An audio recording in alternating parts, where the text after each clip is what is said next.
আজকে এই ডাইনিকে আমার হাত থেকে কেউ বাঁচাতে পারবে না।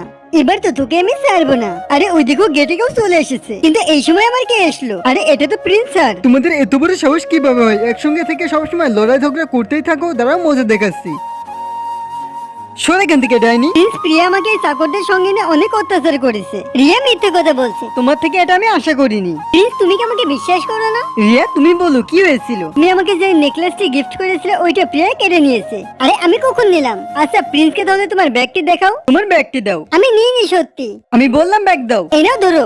এটা তো ওই নেকলেসটা যেটা আমি রিয়াকে দিয়েছিলাম। এটা কিভাবে হতে পারে? অবশ্যই এটা এদের চাল একটা। প্রিন্স প্রিয়া আমাকে সারাদিন এইভাবে টর্চার করতে থাকে। প্রিয়া তুমি এটি কেন করলে? আমাকে বিশ্বাস করো আমি এগুলো করিনি। তাহলে আমার হাতে এটা কি? আমি জানি ও আমাকে ফাঁসিয়েছে। প্রিন্স আমাকে এখান থেকে নিয়েছিল, আমার মাথাটা কেমন পাক মারছে। জানি না আমার এটা কেন মনে হচ্ছে আমার প্রিয়া একদম নির্দোষ। আরে প্রিয়া অনেক তাড়াহুড়াই মনে হচ্ছে। তুমি এখানে কি করছো? আমি ভাবলাম আমার প্রিয় শত্রুর সঙ্গে একটু দেখা করি। তুমি ওই দিন এটা কেন করলে? আরো তো বেশি করে প্রয়োজন ছিল তোমার মতো ফকিন্নির সঙ্গে। তোমার সঙ্গে আমার কোনো কথা নাই, সরো এখান থেকে।